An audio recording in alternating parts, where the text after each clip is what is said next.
स्वागत दोस्तों, सबसे पहले सबसे बड़ी आपको बताएंगे दोस्तों, राहुल गांधी की यात्रा के दौरान भाजपा आकर करना चाह रहे थे बवाल, लेकिन कांग्रेसी कार्यकर्ताओं ने धक्का मारकर बाहर निकाला दोस्तों। इसके बाद पुलिस के हाथों जमकर पीटे गए भाजपाई कार्यकर्ता। बताएंगे क्या है पूरा मामला, चलेंगे इसके साथ में पूरी अपडेट की तरफ दोस्तों। वहीं पर आंध्र प्रदेश से ही उतार दिया गया इंडिया गठबंधन का उपराष्ट्रपति पद का उम्मीदवार। बताएंगे क्या है पूरा मामला दोस्तों, जिसके बाद टीडीपी को भी अब बुरी तरीके से बैकफुट पर आना पड़ेगा। इसके साथ में चलेंगे एक और बड़ी खबर की तरफ, जहां पर अखिलेश यादव ने योगी सरकार को कौन से मामले को लेकर फटकार लगाई है दोस्तों। प्रियंका गांधी की ओर से बड़ा बयान जारी किया गया है। बताएंगे क्या है पूरी अपडेट दोस्तों। वहीं पर भारतीय जनता पार्टी के नेता से मिलने के लिए पहुंचे पवन सिंह, क्या मारेंगे पलटी, बताएंगे एक एक करके सारी बड़ी अपडेट। लेकिन उससे पहले अगर आप भी मानते हैं कि राहुल गांधी और तेजस्वी यादव की वोटर अधिकार यात्रा के सफलता के कारण बीजेपी और एनडीए गठबंधन वाले बुरी तरीके से बौखलाए हुए हैं और इनकी बौखलाहट अब आने वाले चुनाव में हार में तब्दील होगी, तो इस वीडियो को लाइक करके लाल बटन दबाकर चैनल को सब्सक्राइब करके बेल आइकन दबाकर कमेंट बॉक्स में अपनी राय जरूर लिखिए ताकि दोस्तों ज्यादा से ज्यादा वीडियो को शेयर कीजिएगा ताकि पूरी अपडेट आप लोग तक लगातार पहुंचते रहे। चलते हैं सबसे पहले सबसे बड़ी ब्रेकिंग न्यूज अपडेट की तरफ दोस्तों, जहां पर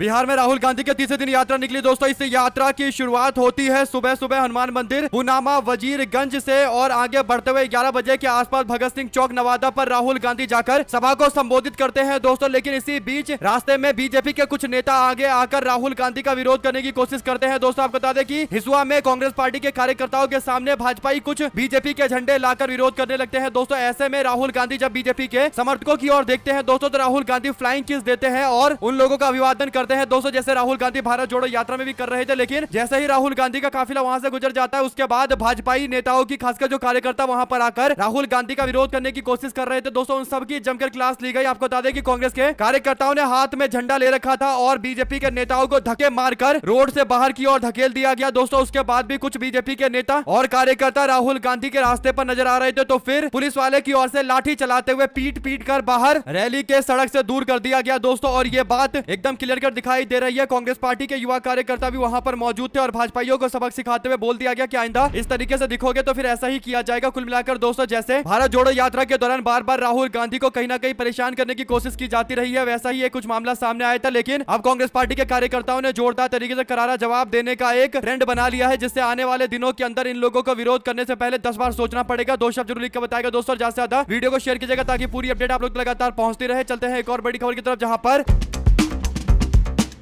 इंडिया गठबंधन बीजेपी से 2 कदम आगे चल रही है दोस्तों। इंडिया गठबंधन ने बड़ा राजनीतिक दांव चलते हुए देश की सुप्रीम कोर्ट में जज के तौर पर काम कर चुके आंध्र प्रदेश के नेता सुब्रमण्यम रेड्डी को उपराष्ट्रपति पद के लिए उम्मीदवार बनाया है दोस्तों। आपको बता दें कि तेलुगु समाज के किसी व्यक्ति को आगे करके चंद्रबाबू नायडू और जगनमोहन रेड्डी की मुश्किलें इंडिया गठबंधन ने बढ़ा दी है दोस्तों। बीजेपी ने तमिलनाडु से सीपी राधाकृष्णन को मैदान में उतारा था दोस्तों। इसके बाद बीजेपी सोच रही थी कि तमिलनाडु के सांसदों का समर्थन मिल जाएगा दोस्तों, लेकिन दूसरी ओर अब चंद्रबाबू नायडू को फंसाते हुए इंडिया गठबंधन की ओर से आंध्र प्रदेश के ही पूर्व सुप्रीम कोर्ट के जज बी सुब्रमण्यम रेड्डी को मैदान में उतारा गया है दोस्तों। नायडू फिलहाल एनडीए गठबंधन में है, लेकिन उन्होंने क्योंकि तेलुगु अस्मिता का कार्ड खेला है इंडिया गठबंधन ने, तो अब नायडू के पास बोलने के लिए कुछ बचा नहीं है दोस्तों। नायडू को इंडिया गठबंधन के उम्मीदवार को सपोर्ट करना पड़ेगा और अगर चंद्रबाबू नायडू और उनके साथ में जनसेना के नेता पवन कल्याण और वाईएसआरसीपी की पार्टी एक साथ आती है दोस्तों, तो बीजेपी के लिए कम से कम 30 से 40 सांसदों का समर्थन कम हो जाएगा दोस्तों। यानी जिसके बारे में बीजेपी सोच रही होगी कि ये वोट तो मिलेंगे ही मिलेंगे, वो वोट बीजेपी से दूर अलग हो जाएंगे दोस्तों। यही बड़ा कारण है कि इंडिया गठबंधन की ओर से आंध्र प्रदेश से एक वरिष्ठ नेता को मैदान में उतारा गया है दोस्तों। यानी एक और बीजेपी के उम्मीदवार है जो आरएसएस के बैकग्राउंड से आते हैं और दूसरी और इंडिया गठबंधन के उम्मीदवार है जो सुप्रीम कोर्ट के जज रह चुके हैं दोस्तों और एकेडमिक बैकग्राउंड से आते हैं। ऐसे में चंद्रबाबू नायडू और इंडिया गठबंधन की अन्य पार्टियों को भी विचार करना पड़ेगा कि क्या वो एक पढ़े लिखे एजुकेटेड व्यक्ति के साथ खड़े होंगे या फिर आरएसएस के बैकग्राउंड के व्यक्ति के साथ खड़े होंगे। जो भी आपकी राय है दोस्तों लिखकर जरूर बताएं। अगर आप भी मानते हैं कि इंडिया गठबंधन ने मास्टर स्ट्रोक चलाया तो लिखेगा जरूर। चलते हैं एक और बिग ब्रेकिंग न्यूज अपडेट की तरफ दोस्तों, जहां पर समाजवादी पार्टी के अध्यक्ष अखिलेश यादव ने उत्तर प्रदेश सरकार के वन डिस्ट्रिक्ट वन प्रोडक्ट योजना पर निशाना साधा है दोस्तों। उन्होंने कहा कि अमेरिका के टैरिफ की वजह से यूपी के कारोबारियों को नुकसान हो रहा है, लेकिन आज व्यापारियों की नहीं सुनी जा रही है। सपा के अध्यक्ष ने कहा कि अमेरिका ने भी जब से भारतीय उत्पादों पर टैरिफ लगाया है, तब से हमारे भदोही जिले के अंदर उत्तर प्रदेश के अंदर कारपेट से जुड़े हुए बिजनेस और मुरादाबाद के ब्रांच से जुड़े हुए कारोबारी को भी संकट महसूस हो रहा है। प्रदेश में बड़े पैमाने पर अब रोजगार जाने का संकट नजर आता है। सामान अमेरिका में एक्सपोर्ट किया जाता है और उन्हीं सामानों पर दिक्कतें लगातार आ रही है और बीजेपी की सरकार कोई रिस्पांस करने को तैयार नहीं है दोस्तों। मोदी सरकार की ओर से अभी तक अमेरिका को कोई धमकी तक नहीं दी गई दोस्तों। उस पर टैरिफ लगाना यानी काउंटर टैरिफ लगाना तो दूर की बात है। और इसी पूरे मामले पर अखिलेश यादव की ओर से उत्तर प्रदेश की योगी सरकार और नरेंद्र मोदी सरकार दोनों को घेरा गया है दोस्तों। जो भी आपकी राय है लिखकर जरूर बताएगा। चलते हैं एक और बड़ी अपडेट की तरफ दोस्तों, जहां पर बिहार की राजनीति में फिर एक बड़ा फेरबदल देखने को मिल रहा है। दरअसल हुआ ये कि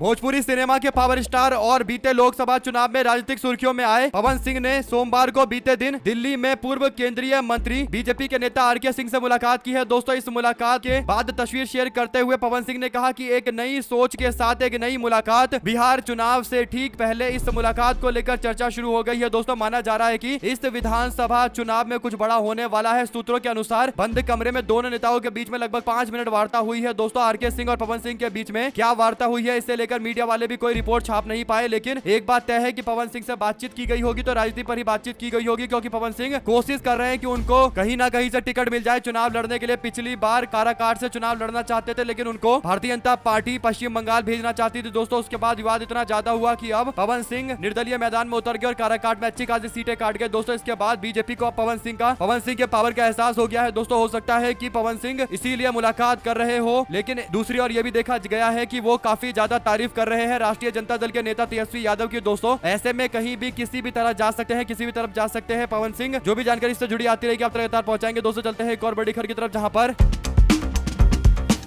जिस रणनीति के बारे में लोग विचार कर रहे थे दोस्तों, हूबहू ऐसा ही हो रहा है। दरअसल खबर ये आई है कि इंडिया गठबंधन की तरफ से उपराष्ट्रपति पद के उम्मीदवार बी सुदर्शन रेड्डी को जिताने के लिए एनडीए खेमे की कुछ पार्टियों से बड़े नेता के जरिए संपर्क साधा जा रहा है। दोस्तों, और कोशिश की जा रही है कि इनसे संपर्क साधकर इन सभी लोगों को अपने पक्ष में वोट डालने के लिए, यानी इंडिया गठबंधन के उम्मीदवार के पक्ष में वोट डालने के लिए बहलाया फुसलाया जाए, बताया जाए कि आप अपने प्रदेश के अस्मिता के साथ जाइए। यानी आंध्र प्रदेश के व्यक्ति को इंडिया गठबंधन ने अपना उम्मीदवार बनाया है तो उसके साथ में सारे आंध्रा के नेताओं को जाना चाहिए। इसी तरीके से दोस्तों, और भी कई पार्टियां हैं जो बीजेपी के साथ में बैठी हुई है, उन पर भी कांग्रेस पार्टी डोरे डाल रही है और वरिष्ठ नेताओं के माध्यम से एनडीए गठबंधन के नेताओं से संपर्क साधा जा रहा है। साथ साथ प्रियंका गांधी मीडिया से बात करते हुए कहती है कि इलेक्शन कमीशन ऑफ इंडिया हलफनामा मांग रहा है। ये जो हलफनामा मांगा जा रहा है ये बेकार की बातें हैं। जैसे ही हलफनामा आएगा वे कहेंगे कि 45 दिन के बाद आया था, इसलिए इसे रद्द कर दिया गया है। ये सब केवल बकवास है, सच्चाई सबके सामने है। सच्चाई का जवाब चुनाव आयोग को देना चाहिए। प्रियंका गांधी ने राहुल गांधी की सफल यात्रा को लेकर भी लगातार बयान देना शुरू कर दिया है। दोस्तों, एक तरीके से घूम फिरकर प्रियंका गांधी की ओर से भाजपा सरकार की गई तैयारियों पर सवाल खड़ा किया जा रहा है। दोस्तों, बीजेपी सरकार के खासकर चुनाव आयोग के द्वारा मांगे जा रहे हलफनामे को लेकर यह करारा जवाब दिया गया है। अगर आप भी मानते हैं कि हलफनामे का कुछ मतलब नहीं है, जबरदस्ती का राहुल गांधी को परेशान करने और हलफनामे के नाम पर जनता को देश में गुमराह करने की कोशिश की जा रही है। सबको पता है कि राहुल गांधी से पहले अखिलेश यादव ने कई सारे हलफनामे उनकी पार्टी ने दिए थे, कोई बड़ा एक्शन नहीं हुआ। अगर आप भी मानते हैं कि राहुल गांधी पर दबाव बनाने के लिए हलफनामा बार बार मांगा जा रहा है, इससे ज्यादा कुछ भी वैल्यू नहीं है, तो अपनी राय जरूर बताएगा। दोस्तों, ज्यादा से वीडियो को शेयर कीजिएगा। हमारे साथ लगातार जुड़े रहने के लिए सभी दोस्तों का बहुत बहुत धन्यवाद। कमेंट बॉक्स में दोस्तों ये भी लिखकर बताइएगा कि आप बिहार में किस तरीके की हवा बहते हुए देखते हैं। क्या राहुल गांधी और तेजस्वी यादव की सभा करने के बाद बिहार के अंदर समीकरण और ज्यादा इंडिया गठबंधन के पक्ष में बदलेंगे, या फिर भारतीय जनता पार्टी जो दावा करती है कि कोई असर नहीं पड़ेगा वैसा होने वाला है? जो भी आपकी राय है लिखकर जरूर बताएगा। हमारे साथ लगातार जुड़े रहने के लिए सभी दोस्तों, भाइयों, बहनों, मित्रों का बहुत बहुत धन्यवाद। देख रहे थे आपका अपना चैनल जय हिंद जय भारत। ज्यादा से ज्यादा वीडियो को शेयर कीजिएगा ताकि पल पल की पूरी अपडेट लगातार लोगों तक आगे भी इसी तरीके से पहुंचती रहे। दोस्तों, देख रहे थे आप लोगों का अपना चैनल जय हिंद जय भारत, और बहुत बहुत धन्यवाद सभी दोस्तों का। जय हिंद।